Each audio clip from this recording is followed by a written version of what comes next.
All right, what's going on, guys? Welcome to Trutha Talks, man. We're excited. We got Bats in the building. Bats, what's good, man? Yeah, guys, my name is 𝘾𝙊𝙈𝙈𝙀𝙉. Bats is my stage name. It's just my last name, and I just use that because I feel like my family, we look at our last name as something that is bad a lot, and I feel like I want to build it up and help us understand that it has power behind it, and we can make it into something way more.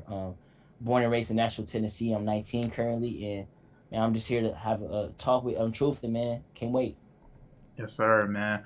Tell me how you got started rapping. Tell me, like, where that all came up. And, like, on the flip side, I know for me, like, I was rapping and then I got saved and then I found out about 𝐻𝙎𝙎. So tell me how you got into Christian hip hop. Yeah, man. So I remember just being younger. Like it was not Christian music at all. My parents were actually making music. Like just for us, just like playing Mm-hmm. around. Like had like burning the CDs, things like that. We listened to Oh, it in the yeah. car, and I don't know. It just fascinated me. My mom tells me stories which I don't remember, but like she tells me that I got kicked out of class the first day of school for rapping. Like I stood up on the Dang. table and started rapping. So I don't know. I feel like it's something that's always been with me, like Yeah. freestyling on the bus. Things like that. Lunch tables. It's just things that I feel like was like culture for like where I was around. So I started making music for God is when got introduced into this church called Praise Center, and uh I just started making music. We started doing like little shows at boys and girl clubs and things like that. I was like 7 or 8 years old, and I was doing things like that. So That's lit. uh, but then like we had a falling out with the pastor. He was doing things that was Oh, incredibly man. inappropriate, things like that. Dang. So kind of fell away from the church. In ninth grade, I got a little, not, it wasn't even like a real Windows computer. It was like them bootleg computers that were $100, and I had Yeah. Audacity in an Xbox headset, and I started recording, and I posted my first mixtape on SoundCloud, and I got roasted by everybody at the school because it was that bad. And which I'm glad that that happened, because that made me work harder, because no one really ever told me the truth. You know what I mean? Just let me go on because it's about God at first. That it was good because that's what it was. But they So really you was a put me Christian on like, rapper then. It's like you was like starting like doing like Christian bars then. yeah, I was a Christian rapper. Then I went on regular, just like a regular rapper in high school, and then I Okay. came back around senior year. So yeah. Got you. So you was rapping. You kind of always had a little bit of that in your bag. Like it was kind of like just something that you did, freestyles and stuff. And then, when did you decide that like this is something that one you were good at, but like two, this is something that you really feel like you can tap into and really like thrive in? Like, tell me kind of like where did that confidence come from that you could like actually really make some traction with it?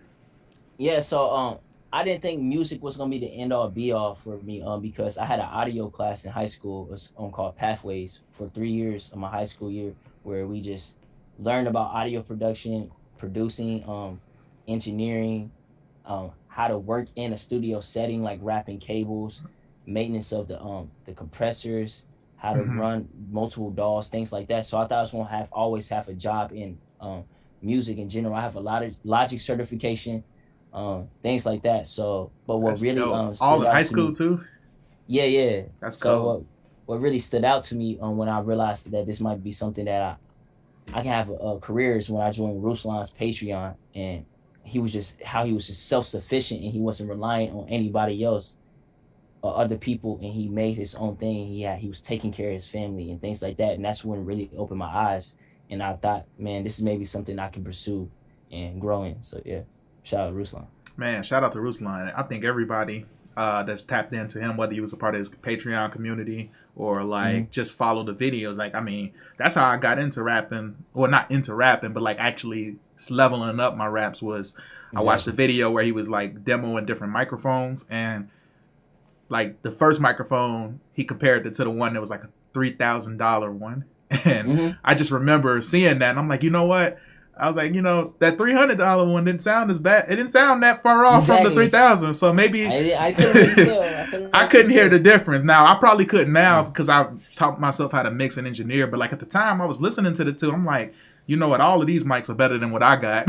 so, Yeah, yeah. so yeah, I remember watching that, and that helped me to build my own studio, and then like how to get like the equipment to be able to make the sound all nice. And it's crazy how much of an influence that he's had. Like on newer Exactly. generations of artists. So it's dope to hear that, and then it's dope to see how that really worked out for you, because I feel like a lot of the things like that Ruslan has said and that I've heard, very few people have actually tapped into, like, to the degree that you have.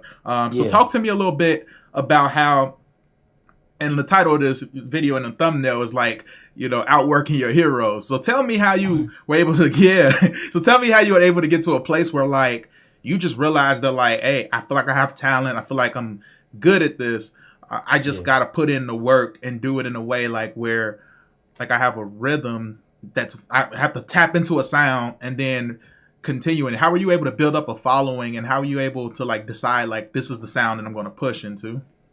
Yeah, yeah, man. So definitely, I remember when I had a click and like changing like my musical taste was in I believe ninth grade when I've heard Logic's Under Pressure album. And it was just like it was That's a different. It good was, album. you know what I mean? Like it had the boom bap, like it was like had substance. It was like I was listening to Migos, Lil Wayne, Yeah. like stuff like that, and it was like it was such a drastic change when I started studying hip hop, like Tribe Called Quest, Mobb Deep, Black Thought, The Roots, Rakim, all these people, and I just started loving hip hop and studying it. Yeah.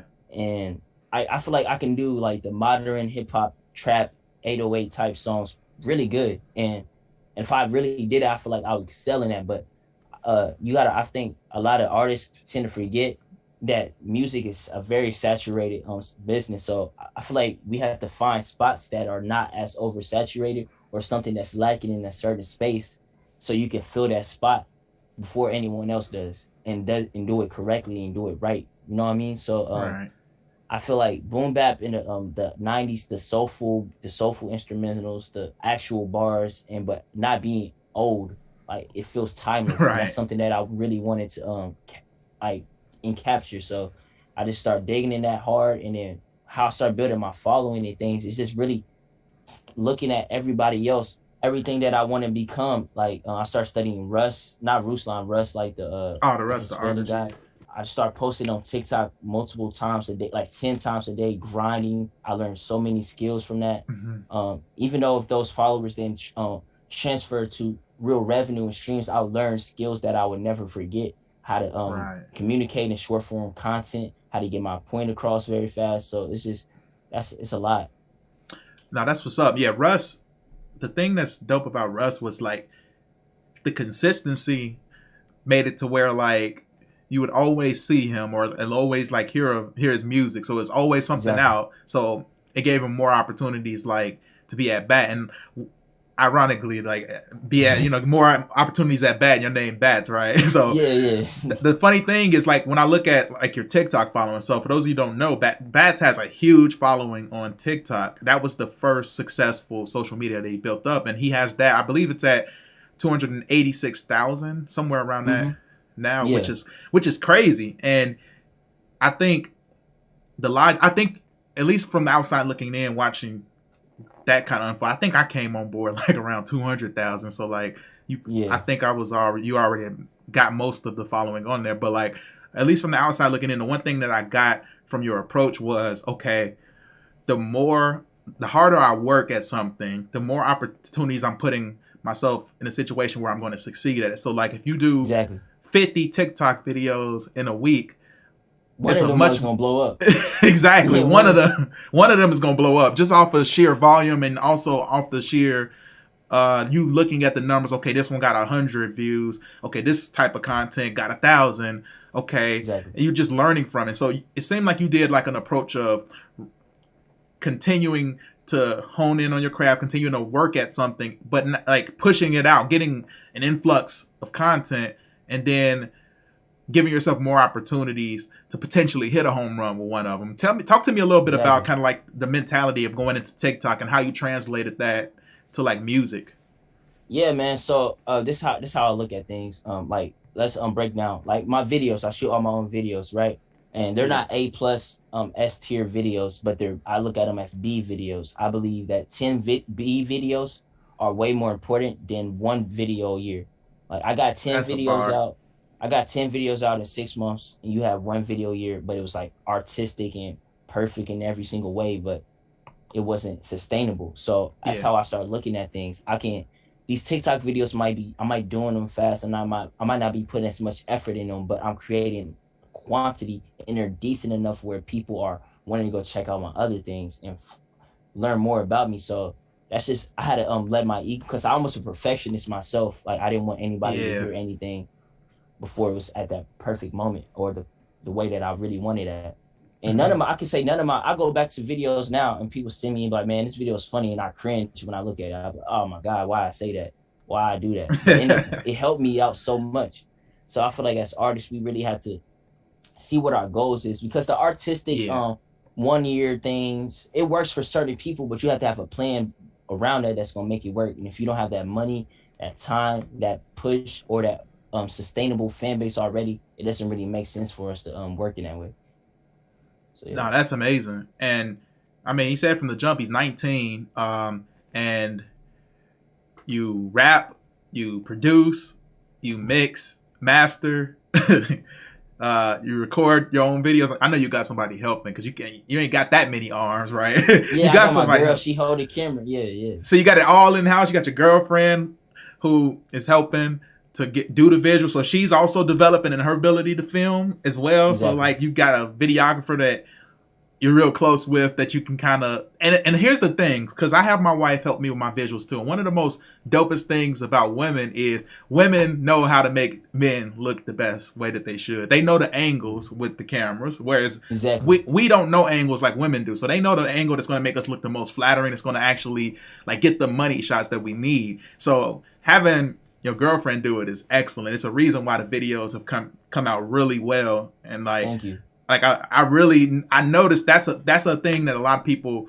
there aren't a lot of women videographers. That's my expertise. And so I know that like there aren't a lot of women that actually are behind the camera. They're usually, you want to get the woman in front of the camera. Exactly. But that's a huge, I feel like, a loss, because men, we probably know how to make women look good if we put them, in front of the camera, but we don't know how to make other dudes look good. So there's usually an element I feel like that's missing. But I feel like with whether it be my wife or your girlfriend in this instance, like I definitely can see like just the way the shots are framed, like they capture you in a really dope way, and there's some really interesting shots that I've seen in your stuff. But the cool thing was tell them about like what you started on. Like right now you got a little bit more of the gear that you would think like people would use, but tell them what you was doing to do your early videos. Yeah, man. So like, man, what Ruslan said, he said the best camera that you have is the one that you already own. So I use my iPhone XR, man, and I just started shooting videos off my phone for like most of my videos are on my phone. I believe that's on my page, on my YouTube. So, and a lot of people didn't know that. It's actually an easier way to start, because you don't have to do like, you don't have to worry about aperture, ISO, all these things that go into a camera, the framing, you gotta buy a lens, you gotta get adapters. It's so much that goes with a camera when you got your phone. It's expensive too. Point to shoot. Yeah, and it's expensive. Like this, it's like thousands of dollars in investment when you're buying cameras. So it was just a very easy way to shoot, and I got stuff done, and I learned a lot. It built up my confidence as well, because I'm in public rapping in front of people. Somebody just pointing a phone at me. It's not even a camera. They didn't have camera gear. It's a phone. So it built up that as well. So man, like it's really no excuse for a lot of people when they say I don't got this, I don't got that. Like I got a $30 what's this called, a 𝙎𝙐𝙆𝙈𝙈𝙀𝙉 audio interface, because my Scarlett broke. I have a blue snowball. I'm not blue snowball. Bluebird SL, a $200 mic. I have a fake 𝘾𝙊𝙈𝙈𝙀𝙉 eyeball that I made. So I mean, like it's a lot that you can do for a little bit and still grow. And then once you get to that level, that's when you can upgrade and you can start building your stuff from there. So exactly. Yeah, my brother Joe in the chat was talking about how he used the iPhone 12 Pro, man, and like I got the 12, and like when I was doing my TikTok videos, I was using, man, I had the little tripod thing that can let you use a camera, sideways. But then I thought about it. I'm like, yeah, bro, I got an iPhone 12 with it. Like the face camera has 4K. And I'm like, bro, why am I not using this for TikTok? So I started doing my videos in TikTok with my phone. And I compared my videos that I did, like music video quality type stuff that I did with my real camera, and compared it to the iPhone. Yeah. And I'm like, bro, I can't even really tell the difference like that. I was shocked. Thinking that. I felt bad when I bought this camera and everything. I was like, man, it's not even. I can't really see a difference in some Nah, stuff. and yeah, some shots, man, So it's like yeah. you can't even really tell the difference. I think maybe like even if it was like 3 years ago, like Hmm. even then you could, if you had an iPhone, like I guess maybe seven, anything seven below, probably the quality would be like you'd have to do everything outdoors Yeah. probably for it to work, but you still probably could do decent with seven. But like, That's why I grew my TikTok on a 7. I had a man, 7 during that time. So yeah, that's what I'm saying. I didn't get an XR to like later. I was using my girl phone because she had an XR. But Got you. yeah, so yeah. Yeah, man. But once the iPhone 10 dropped, and even the SE, that was a game changer. Like it's literally no excuse. Like all you need is to grab you a gimbal. I got like 2 or 3 different ones, and Oh you can yeah, just I got put the the phone on. DJI. Yeah, Yeah, you got the DJI one's good. It's like so many gimbals out there, and they all like $100 or less. Like you can get one for $69 that works exactly. like pretty well, and like you can do all the different shot types and stuff with it. So there's no excuse why more artists don't have music videos. I think it's just one of those things where it's like just intimidation. You kind of feel like it should be a certain way. You have this perception that a music video has to be shot by a videographer, and that you have to Exactly. spend about $300 to $500 on it. And if you can't afford, and that's probably the quickest thing to not do, is because most people don't just have $300 to $600 just sitting I'm around to not do paying. a music. It would most people would in the past model would wait till they had the song that was just like, okay, this is the one. Yeah, There's and no then doubt, and then do the video for it and spend like not just 500 but like a like thousand or 1,000. 10, Yeah. yeah, big money on it because they knew it was the one. So man, it's amazing to see what you've done with just so little. And I'm really thinking, I'm really processing down my like mind, like what you spent money on. I'm like, bro, Yeah. I'm like, other than like a gimbal, like where did the You money? got nothing. I had a Final Cut trial that I kept looping my date back, so I could use that mug still. So Bro, yeah, I'm really sitting here like, man, I'm thinking like, man, you made everything you had work and was able to do it at a quality that artists that are like that have the money that work. Because I know you're working now, but I know like a year ago around this time you weren't even working. You were just, it was the pandemic. You just had hmm, time mostly, and so yeah, you took that time and you didn't spare any expense. You worked hard, and I think that that's the thing that we can all take away from someone like you is that uh, if we work hard, it doesn't mean that we always gonna get that don't mean I'm gonna achieve the bats like results with it, like because there's only one bats, but hmm, working hard can help you to catch up to a lot of people that just are naturally talented, and you probably exactly, can outwork the people that you look up to. Like there's artists that I looked up to that I was like, man, this dude is the man. Like if I can get in the same room as this artist, it'd be a exact, bro. wrap. I feel the same way, man. Then when you realize how hard you're working, and then you see them, it's like, yeah, they may have worked hard at one point, but like Muggs is complacent. Like this is my opportunity to cut through and people Oh my gosh, I and was take just off. talking about that. Talk to me, yeah. Yeah, Talk to me about that a little bit. Like I know I've seen a lot of doors been opening for you. Like and it's organic. You haven't had to. I'm assuming you ain't I been ain't paid DMing. nothing, You ain't paying. Ain't bro. DMing I be getting nobody. hit up. Yeah, I be getting hit up. I don't be DMing them. This is incredible. Yeah, so I met a lot of people that I looked up to like recently. But the thing is, and it's just other people as well. It's just some people they're at a spot, and a lot of people didn't take advantage of the pandemic or the other spots or other times where we could have really caught up, caught up and been on same levels as these people. A Yeah, lot of these people are in. I don't want to know throw shots or anyone or call anybody out, but some people have contracts that they gotta uphold. They couldn't do certain things. A dang. lot of people couldn't do TikTok because they had partnerships with other companies that are bigger Wow, artists. that's And a lot of crazy. us didn't take advantage of that TikTok time and grow on it. Now they're on Yeah, TikTok and they're exploding. So now that just took away some attention that you probably could have had if you would have took advantage of that time frame. So, man, yeah, man, got to pay attention, man, because you don't know when those chances are going to stay there. So, man, that's so real. I know that TikTok wave. I mean, if you got on that TikTok wave and stayed consistent, it rewarded you. I didn't see a yeah, single if person I that did it stay consistently. if I stayed 100% consistent on what I was doing, I 100% believe I'll be at 1 million followers, and I will not be in the same predicament that I'm in right now. I'm doing good. I mean, I feel like I'm growing. I'm slowly but steadily. But if I was on that, like how like someone like Nick D and like innovating, I'll be in a whole different. Like this man, life has changed. Nick D's Yeah, life has changed.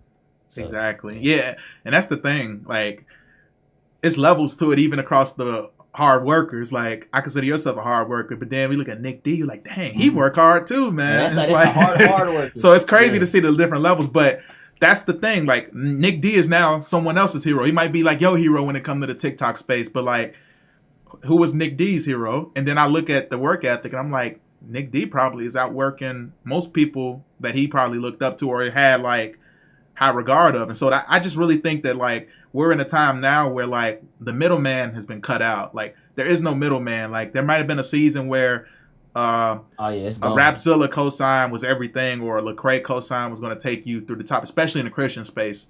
Like those cosigns was going to give you, you know, you could eat off of those. There was a time with that. I know I seen artists' lives change just from being on a song with these guys, but the middleman is cut out now. Pretty much, God is the only one giving cosigns now. And if God will honor the hard work you do, I believe, Exactly. for like His kingdom, but you got to make the right decisions. You got to really pay close attention to like what's going on. So like, so you would recommend people really still tap into TikTok. It's still not too late. Oh yeah, man, that's people life changing every day. I see my friend just posted somebody did a video with their sound. He got 1 million. He got 100,000 Crazy. streams in a day. 100,000 in a day. Wow. Like, that's I ain't got 100,000 on the song yet, but Man, he got it in a day. So that's incredible. So I suggest going there right now. yeah, it's still not too late, but it might be. We don't know when it's going to be. Yeah, And that's so what I'm saying. take advantage of it. It's still fertile. Like people are still blowing up on TikTok from ground up. There's still options out there. You still got the Instagram Reels, super fertile. Oh man, bro. Instagram Speaking Reels of is Instagram great. Reels, man, I had a video that was at 2,000 for like a week. Mhm. I woke up randomly like a day ago and it's at like 30,000, and I had like What? 300. Like yeah, like people like we need to use these opportunities because like we don't know when it's gonna happen, Yeah. when it's gonna go away. Like that was just free followers for like no extra work. You know what I mean? So It's crazy, and that's the thing. Like when new features roll out, use them. And the way that social media rewards people because they want people using these features, because if they use them, then they can throw ads on them eventually. So before they make it something that gets abused through ads, they give you a lot more access to people because they want people to use. They want the feature to blow up. So Instagram Reels, when that dropped, immediately when people would use it, like it didn't matter who you were, like, and it still don't. Like I see people to this day, like I tell them, hey, take that same video. Like I hit people up and be like, yo, take that same exact video, throw it up as a IG reel or make it vertical, and they'll take that same video up, which did like 30 views in a day on as a normal post, and it'll get 1,000 views just that quick. And it's crazy. I'm like, I don't even have 1,000. Like I look at the things that got 1,000. Like I don't even have 1,000 followers on Instagram yet. And stuff is getting thousands of views on there. So like it's very fresh. It's still like organic. It's you can get a lot of access with it. Use these features. And I think that's one of the things that has cut out the middleman is social media, direct to consumer marketing, being able to create your own media company and platform and not having to go under someone else's. I think it's huge. That's what we're trying to do here at Trutha Talks, create a platform for artists to tell their story and also to share information that's valuable, because now we can have our own media companies. Like Bats has a channel. I don't know how you took off like you did on YouTube too, man. But like at one point I was like, okay, I see Bats' channel is in my ballpark. Then I blink and I'm like, man, he done eclipsed me on the subscribers by 5. He almost got twice as much as me, I think.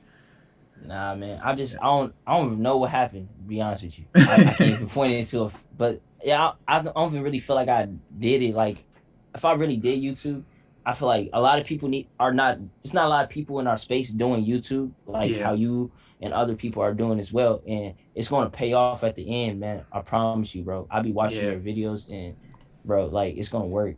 Definitely. Nah, praise God for that, man.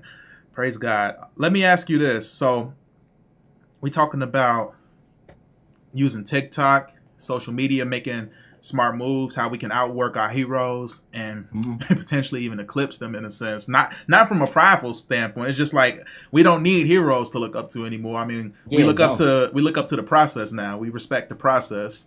But let me ask you, how should artists build their brands with the way things are currently structured? So like knowing that you got these options out there, like if I'm an upcoming artist, how should I be? What are things I should be thinking about with building my brand, man? Yeah, exactly, man. So it's the first thing. I'm speak merely for Christian hip hop on this part right here. So there's a lot of Christian artists that's story is about God and Jesus, right? Which is an incredible thing. But what a lot of people like is identity within it. So they don't add how Yeah. God changed their life, their testimony, what the type of person that they are, their life story, where they was and where they are at now. I don't hear that in Christian music, Christian rap a lot. I don't hear stories. They don't. When I see you, I don't see your story. So I feel like you have to be deep. engaging with the people that you have. Like for instance, me and this guy named 𝘾𝙊𝙈𝙈𝙀. That's my homie. That's my homie. Shout out like, to Caleb Gordon. He man, killing we on went on TikTok too. Instagram. Yeah, that man going crazy. we went on Instagram lives with our fans. I mean, like we had only 15, 20 people in our lives at that time, at the most. And we said, hey, y'all, we finna go in people's lives and rap for them. Like big people's, oh shoot, my camera doing it again, but big people's lives and raps for them. And we had them help us. And then that became a recurring thing that they became loyal fans. And then within a month or so, I gained 2,000 followers in a month off doing that. And That's crazy. He's gained like 4,000. He's at 12K right now off doing that for a month. Just rapping. So, doing what you're supposed to like. You say you like rapping. You say we rappers. All they did was go and rap. Yeah, and what that did though, that built us tough skin. That built, because people were like, man, y'all trash. Boom, boom, boom. All that hopping in random people's lives and doing that. But it helped us out so much and put us in a whole different mindset. Like someone can come up to me right now and be like, your music sucks, bro, you're horrible. And I'm like not fazed by it. And what I suggest artists to do is just break out that shell, man, because you have to be able to take, like, go downtown or something, go in your city and rap just on the street or for people, man. That's going to really build that character, and it helps out so much, because when you get to those positions where you have to speak in front of people, you want to be able to communicate effectively without being nervous, because you don't want to miss opportunities as well. And what was the last thing that I wanted to add to it? Man, I'm not going to do a video in 4K again. Oh yeah, man. You got that Canon M. What is it? The M50, the dual pixel M50. Don't work when I. That 4K, yeah, the 4K is a send off on the autofocus. Yeah, man. I've been there, I just try something new. My bad, bro. Oh, you cool, bro. You cool, man. You cool. Yeah. So, and I suggest artists build their own infrastructure. Like, learn the bare basics of everything of production. You don't have to be a master producer, but learn how to make a simple beat. Learn how to engineer to the best ability that you can. Learn how to shoot videos bare basic wise, because when you get to that level as you're working, you already have everything planned out. So when I'm recording a song, I have the video idea already. When I'm recording, I'm like, oh, this is how I'm gonna engineer it. When I'm producing a beat, I'm already thinking about these things. That's so dope.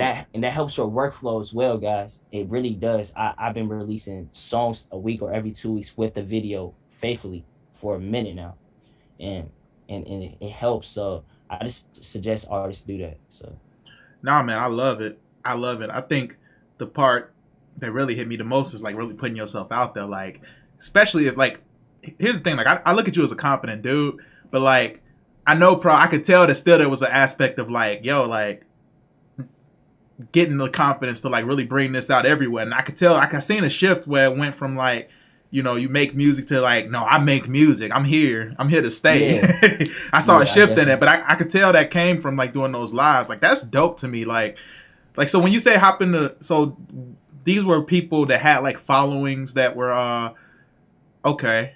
And so we had like, say like, bro, say if you have 5 fans, right? Yeah. You have 5 fans. You can have your 5 fans help you go on lives, and they're spamming your name. Add Trutha to the live, please. You won't be disappointed. And then we start building an army like of people doing that for us, and we just get in the lives, rapping for these people. He rapped for Lil TJ. He rapped for multiple people. I rapped for Lil TJ as well. It was just multiple famous different people, and we're just hopping in their lives and leveraging their following to add to ours and building our own fans as well. So, man, that take a lot of you got to believe in yourself, or at least especially even if you're a Christian rapper. Yeah, that already made you feel like you're finna be corny. You know what I mean? Yeah, you already get discredited from the jump, but like if you prove them wrong from the jump, then that's a even stronger impression. Exactly. Because I personally, and I've been hearing this a lot, and I've seen it firsthand. Like, I think they're like it's not even worth discussing. Like we Christian hip hop artists are right on par with anybody out there. Like I don't see a big difference anymore. Like maybe at one point there was a difference, and I went back and listened, and I'm like, yeah, I probably wouldn't have. It was. Hey, but be fair though. Like it's hard to go back to 2004 and listen to music, and from now, like, cause I went back and listened to a lot of stuff, and I'm like, I see how this could have worked in 2004, but there was no, like, I feel like it doesn't carry over as well. A lot of that music. I don't feel like a lot of music from that era really carried over well, except for like the real big standout songs that were from that era. I mean, I feel like there's some artists that had like in the secular world that had like timeless songs, like Kanye or all like Kanye, the whole Kanye like from that era.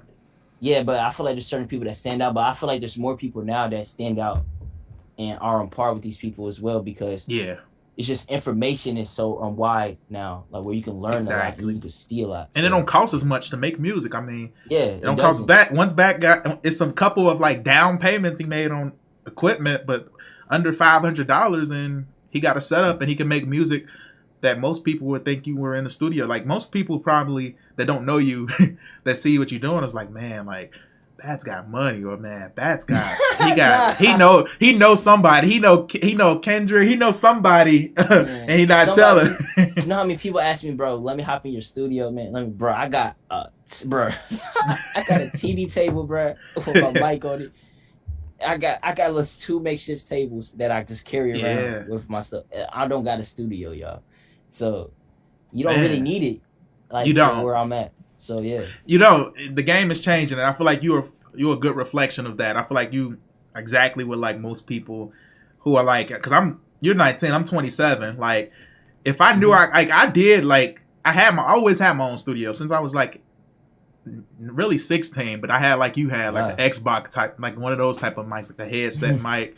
I had that, and then when I got to college, I bought all the stuff, but I never knew how to mix. That was always my like drawback. But I always did my own music, so I knew I could. But like if I had the resources that you have now, then like I just look back, I'm like, man, like what I could have did then is a completely different, because you almost had to go to the studio then, because it was hard to get like quality out of most rooms. Exactly. And that's crazy that you said that, because me and my homie Mikey J, we've been hosting and Mike TC, we've been hosting this shout out Talent Tuesday every Tuesday, and I noticed a lot of young kids like 14, 13, 16-year-olds are way past where I was at that age. Oh, like, my goodness, yeah. The equipment, their mixes is perfect. they're sounding like artists, like polished artists already.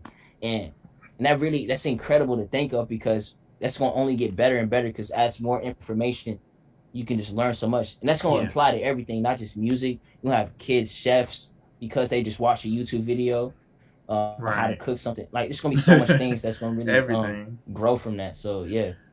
No, that's real, bro. Now. It's no excuse. Real. It's none. I mean, we got so many different resources now that like y'all blessed. Like, it's going to be so many dope people. Like, I feel like y'all are going to change whatever like Christian hip hop is. Though. There were different perks back then. Like, say if you were like really investing and you saved that money and went and do it, you had like no competition. Yeah, the competition was much less too. Yeah, I agree. There was definitely things that like if I had the drive that I have now, like when I was 18 or 19, I could have been like, in my mind, I'm like, and it's for what it's worth. I don't think this means anything, but I could have been a name in Christian hip hop if I had really took it seriously. But that's not saying, I'm not saying that's even saying much, but I'm like, I could have been a name that you actually looked to and was like, oh, man, if I can get a feature from Trutha, that'd be the best thing in the world. Now, that wouldn't mean much to me, but like in the grand scheme of things, just looking at like, if I had drive then, it wouldn't have been hard to make traction, and you would have been able to sell albums then too. Yeah. So yeah, that's why you've seen a lot of kids like during that area, like people that had like wealthy parents, or kids like the Bow Wows, or the what's that guy name? I forgot, but like more people is just because they had the money. So when they actually did it, was like no competition or nothing stopping them from breaking through. So, but now it's just like very saturated because it's so easy to hop in, and it's a lot of people that are not taking the time to learn the bare basics. So it's even way more because they're just throwing it out way fast, especially on the SoundCloud scene and things like that. So yeah, especially. Nah, that's what's up, man. I got a few more questions, then I'm gonna let you go. But if anybody in Uh, the chat, by the way, anybody in the chat, if you got any questions that you want to ask Bats, feel free to shoot them in the chat. Do me a quick favor, those of you watching, hit that thumbs up. If you're not already subscribed, go ahead and subscribe to the channel. We're trying to bring on as many people as we can that I feel like would be beneficial, especially of the new generation of Christian hip hop. Which that's the funny thing. Like when I consider you Christian hip hop, but like not really. Like and not because your content isn't Christian hip hop, because I feel like the lane in which you're tapping into is so dry. Like as far as like people haven't really gone going there. Like it's something that people have just completely sat to the side. That I feel like if most of us stepped away, like for me, for example, like I always wanted to do like the type of sound that you're doing, but like I thought I had to do trap, and I feel like there's a lot of people in Christian hip hop that feel like they got to do a certain sound to even have a chance. Whereas you took the opposite approach and you said, no, I'm going to do this sound that I feel like I sound good in. And it's going to draw people in because I do it at a level that you can't deny. And that's the part that even changed up my view. Is like, man, if I do what I do well, it don't matter what style it is. I don't have to feel like I got to do. Like I felt like I had to do trap just to even have a shot because I just didn't think people listened. Like I thought I liked it, but I didn't think I thought it helped me. Like that was my thought process. I thought it's like, oh, this is because everybody's doing this. How about I do this because no one's doing it? I can see what you're saying on that definitely because a lot of people told me that. So yeah, I understand, bro. That's literally why most people do trap because it's all that you hear. But that's the thing is if it's about potentially earning an income off of it, then it's like, okay, well, if you're doing something that's saturated, you may have an opportunity that really takes off, but then you end up dated. Whereas if you do something timeless, like if you tap into more of those boom bap sounds, some of those nostalgic feels, like you could that stuff. I mean, when I listen to some of your stuff, I'm like, this take me back to like Nas. This taking me back to like dudes that I respect. And that's the thing. What a lot of people don't realize, and I didn't even make this connection until actually I was listening to some of Nas' new stuff that he did with Hit Boy, and I was listening to Ruslan and then some of your stuff. What hit me was there's a level of respect that everybody associates with boom bap and even lo-fi to an extent. There's a level of respect that people have for those artists because they really feel like they care about what's being said. There's no question as to whether or not the content matters to them. And so there's a level of respect that's given. Just like every time I think about artists that are lyricists, I think about the level of respect that I got from them. I got all the respect for Rakim. I got all the respect for Nas, even Jay-Z early in that era, and dudes that really tapped into lyricism and like that boom bap sound. So I think that's what, and that's the response I think that I've noticed even with you. Talk to me a little bit about like just seeing like the level of respect a lot of people have when even approaching you about like the stuff that you put out.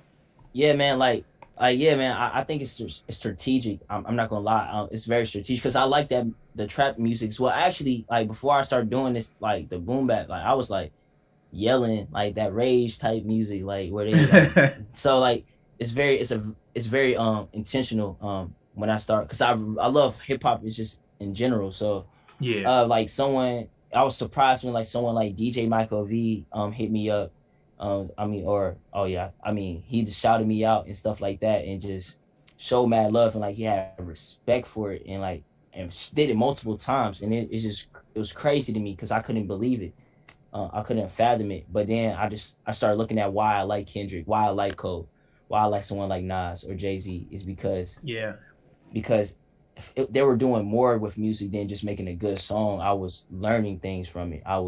It gave me that feeling. So yeah, I understand it now 100%. That's what's up, man. I appreciate that just coming from you, just hearing like knowing that like there's like a continuation of that, because I feel like that's something that like I guess a mixture of like old heads and even some of the people that aren't old heads in the genre. That's one of the issues they have with like the new generation of hip hop is there seem to be like it always is the perception of a lack of respect for like what came before, and like it's just kind of like not respecting processes and stuff like that. And I feel like you bridge that gap really well because man, like you can go into the trap bag pretty well. You released that new joint, and I'm like, Oh man, yeah. like this was seamless. He slid in that lane seamlessly. I appreciate it. I appreciate it, man. Yeah. Yeah. So I got another question, and then we can kind of wrap up. But Hmm. and you talked a little bit about this, so you can probably just expand a little more. But how can Christians be more creative and like pulling people into like, I guess not Christian hip hop, because I'm not a big fan of the community. There's good parts of the community, but there's parts that I'm not a huge fan of. I think everybody has their issues with. But like, how can we creatively pull people in without just pushing faith content? Like I know in all your raps, just about there's that component of faith in it, but I don't Yeah. feel like this overt drive to like I'm trying to pull you into my world of faith. Come into Hmm. it, listen to this song, and be transformed. You know, I don't get those vibes from me. I get like more testimonial, but like at the same time, I feel the goodness of God, but I feel it more in the testimonial. This is my experience, and it's done tastefully in a way that's like, man, like this make me actually like really want to talk to you about some introspective stuff about your faith. Yeah, yeah, definitely, bro. So, how I look at it is, there's I feel like every way has a lane. Like someone that's overtly Christian has a lane. There's platforms for that. There's people that want that, but there's Mhm. people that want the someone that they can relate to a little bit more. Like for instance, I feel like I every song that I do, it's that Christ in it, and it's obvious that I am a follower of Christ. The stuff that I'm talking about, but it's not to a point where like you saying, oh, this man is a Christian rapper. So when you come back to like, say if you come to one of my lives and you speak to me, or you watch one of my YouTube videos or anything like that, then you start learning more and see how Christ has molded my mindset and molded how I view things. And that might bring you into like, man, that kid's ahead of his time. He got like a lot of people say I have an old soul or he's very wise for his age. And but they gonna realize that it was actually from God and that's not me. And Mm, then that's how I yeah. look at things because I feel like I'm more than my music. Like I said, I don't want to just be my music. It's not gonna be my end all. I'm gonna have media platforms. I'm gonna have YouTube channels that's gonna be have different topics and subjects that I speak on. I'm gonna have a lot of things. So I feel like it's gonna all revolve around this God in the same sense. So I feel like some people have to just find out what works for them because like find people that you like watching, like that are Yeah, Christians. that's That's facts. yeah, my bad. I was really going around it for a long Oh no, you time, but straight. You straight. yeah, yeah. Just find people that you like that are Christians and be like, man, what made them blow up or what made them gain a following that people will want to hear Christ from them. So that's what I suggest, man. Just learn because a lot of us Christians and Christian artists be out of touch with a lot of things. Like y'all That's be out real. of touch, man. I'm not gonna lie. Y'all be saying stuff. I'm like, bro, what? Nah, that's not sliding. So like, yeah, man, just really just learn the culture because at the end of the day, that's the people that you're trying to reach. So Mhm. I can't go in the hood in the ghetto and try to preach the word of God, the gospel, and not know how to speak to these kids, not know how what these kids really been through, what they're talking about, what they're listening to on a daily basis. Because then I want to know what areas to target. So just really learn. That's all I can give to people. No, that's real. That last part was a gem. Like that's probably the most irritating thing like that you could experience and that probably you probably seen in yourself. It's like, man, am I out of touch? Like I know I go to church and all that stuff, but am I just like completely like missing it? Like that's like the most awkward thing when you realize that. Like when I had that Yeah, realization that I was just like, okay, I just don't get it. Like I'm out of touch with like what actually is fly. You know what I bro. mean? It I ain't felt nothing that, wrong bro. with it. I didn't have a social media or anything before I started really pushing music. Like, no, I didn't have an Instagram, like zero followings, all that. Like that was like 2 years ago. So I only had social media 2 years. Right. So I once I jumped in, I realized how out of touch from a lot of things I was. Like I didn't understand hashtags. I didn't understand people's link like text formats. Like all I know was IDK.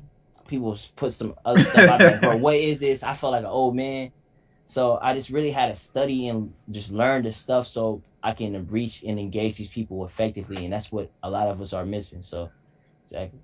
Hey, and just so y'all know, like I've heard people say like, yo, you gotta actually go on there and like just do small talk. Like, nah, bats on don't like maybe on Instagram. I mean not Instagram, maybe on TikTok, but like you won't get Bat other than in his music. You won't get Bat's personality on Twitter and Instagram. But like, man, like Now maybe on the lives or something. oh, the But live's yeah, different. That's a different story. that's a different. But yeah, But you're not getting it, my personality on posting that much. no, So, yeah. like yeah. So like, but understanding like how to use the platforms and features like effectively, like.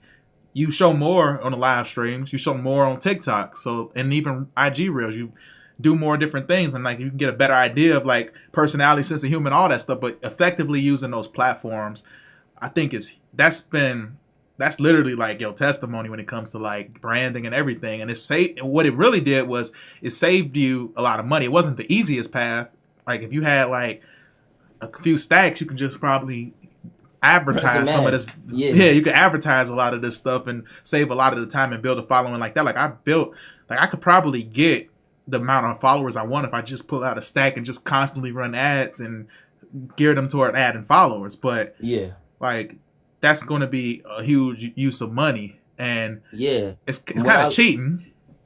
I mean, I don't look at it as cheating. I mean, cause like I like look at how we make music in general, bro. Like I bet there's some old heads like, man, they're in at home recording on a mic on a little audio interface that's emulating the thing that I love the most that I used to work with all the time when I was younger. So they might look at this as cheating.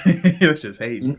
Yeah, you know what I'm saying? Yeah. So like, yeah, so I feel like I don't look at like advertisements as cheating because oh no, you have that resource. No, I don't mean cheating like that. I was saying cheating in the sense that like I'm thinking it's just, even though advertisement has a legit side to it, like it's legit because you're going to get organic responses. What I mean by cheating is it's one of those things where like if you just throw money at something, oftentimes the results aren't what you intend for them to be. They aren't quite what you want. Like organically building it, like, and I'm not saying that this isn't organic, but doing it like putting in the work actually. You know what I'm saying? Like actually putting in the work to make content that people see and they actually, you know, continue to revisit. Like that's why I love TikTok, because it's like, yeah, if I keep looking at content from a certain person, they gonna keep showing it. Like there was a season where like I was studying Nick D and Trey Little's videos, and guess what? Every time on my For You page, their videos were the main ones coming up because I kept revisiting their content and it was organic. And so social media saw that I kept doing it, and they said, "Hey, we're gonna keep pushing videos from them at you." And so what I'm getting at is, I say cheating because it's like, okay, if you actually follow the process long term, it's a good practice. I feel like if you had the money to get where you are now versus the work you had to do to get there, I feel like you wouldn't appreciate the process and you wouldn't be able to make the moves that you're making. But because you had to go through the grind of it, like you didn't. And what I mean by cheating is cheating yourself long term and like the process, like loving the process. I feel like you fell in love with the process versus like looking for results. Yeah, man, and a lot of people don't realize there's so much free advertisements, man. TikTok is a free advertisement. YouTube is free advertisement. Instagram is free. I'm getting new followers, like 100 followers a day because of Instagram. Off Instagram only because I'm utilizing all the free methods to gain following. And like you said, like I said, there's no excuse now because there's so much information. Like you search up how to grow and insert where you want to grow at on YouTube. You got thousands of videos that are giving you ways and or I don't want to call it shortcuts, different methods to reach your goal. So, man, like I feel like so many people are realizing and waking up that it's going to make it harder for people later on because they didn't take advantage of it. Because then they're going to slow it down. They're not going to let everybody become big, not let everybody become successful. So get on it while you can. So, you know what's gonna happen? It's gonna be like it always is. It's gonna be the door gonna get shut eventually with the way. I don't know, TikTok. I think they like their algorithm, but I think they're gonna get more opportunities for money, and that door is gonna shut to be able to grow your TikTok the way that you can. And then what's gonna end up happening is it's gonna be a period, just like when SoundCloud was the wave, and then Spotify took over and Apple Music. It's gonna be a season where like that takeover happens, which is where it might happen when TikTok shuts that door, and then you're gonna have to wait till the next TikTok comes out, the next new feature, the next new big thing, and you're gonna have to go crazy on it right then and there. That could take years, and most people don't have years to be waiting for something new to like give them visibility and access to people. So So the lesson that I would take away from this, and that's what I'm taking now, is man, take advantage of the opportunities that are free, that actually give you access. Like if the question I ask people is, how much would you be willing to pay to reach 100,000 people? And they might say the number. I'm like, well, you don't have to pay that much. I can show you how to do Facebook ads, and you can reach 100,000 people with $50. I'm not saying that they're going to click the content. I'm not saying that they're going to save the song or listen to it, but I can give you access to over 100,000 people for maybe $50. If not, it may be less. I don't know. But I can give you the access to the people. But then just knowing that there's platforms out there where, like, okay, do you want access to 100,000 people for free? Like, okay, go grind on TikTok. Make in every week, make 12 videos at least, or make 4 videos a day for 2 weeks straight. And then get a release schedule for all of that, and you'll reach that amount of people. But it's going to be a harder work, but it's free. You know what I'm saying? It just take time. Exactly. Yeah, man. And like, think about YouTube when it started, man. Like, so I bet so many people be looking back and like, dang, if I just let my kid make that video and post it, or do this thing on YouTube, that your life will change forever. Back when YouTube was in like its early stages, PewDiePie was one of the early adapters, and is one of the most richest people from a social media standpoint lane. He has so much stuff going for him because he was just there, and he wasn't even trying. Like, I watched interviews, bro was just posting videos of him playing the game. He was just having fun. He wasn't doing all the extra editing, all the stuff that you see now. Just because he was an early adapter, he didn't have all that hard work. I don't want to say he wasn't working hard, but you got to work harder now on YouTube. Obviously. So it's a lot of work. Y'all, so man, that just means y'all hop on, like, stop pushing it away, stop pushing it back, get on it now before it's gone, and you're gonna be complaining even more. So yeah. No, that's real, man. Any last thoughts you got? I mean, maybe that was a lot. That's probably all they need to know. That's probably good enough, right? I mean, yeah, man. I just want to say thank you for having me on your channel and everything like that, man. I appreciate the talk. It was a great talk. But besides that, I don't have anything else to say. That's dope, man. Where can they find you at? Yeah, man. So, like I said, my name is 𝘾𝙊𝙈𝙈𝙀𝙉. I go by Batz. You can follow me on every platform under Batz, BATTZ, YouTube, Instagram, TikTok, Twitter, all of that. And I just want to thank you guys for watching, man. Hope you guys learned something, man. That was Batz, man. Hope y'all enjoyed this. I know I did. I took some, man. I don't know how you don't leave that conversation inspired. Like, man, I'm just gonna keep it real with y'all. If a 19-year-old is out working you, you gotta look in the mirror and say, what am I doing? I know we got jobs, we got stuff to do and other stuff. He got a job too, by the way, but don't let this 19-year-old outwork you. If you're really trying to make it, don't let him outwork you, because he gonna get at the tables. He gonna get to the places that God wants him to get to, and it's all gonna be because he's faithful to God and he's faithful to the process. So, man, final words I got for y'all is fall in love with the process. Appreciate y'all. Hope this was a blessing. I know it blessed me. Make sure y'all hit the thumbs up before y'all head out. If you're not subscribed, go ahead and subscribe to the channel. We got more content like this coming out. But, man, love y'all. Peace out. I work my way to the top. I cannot fit in the middle. I cannot fit in the middle. I cannot fit in the middle. I work my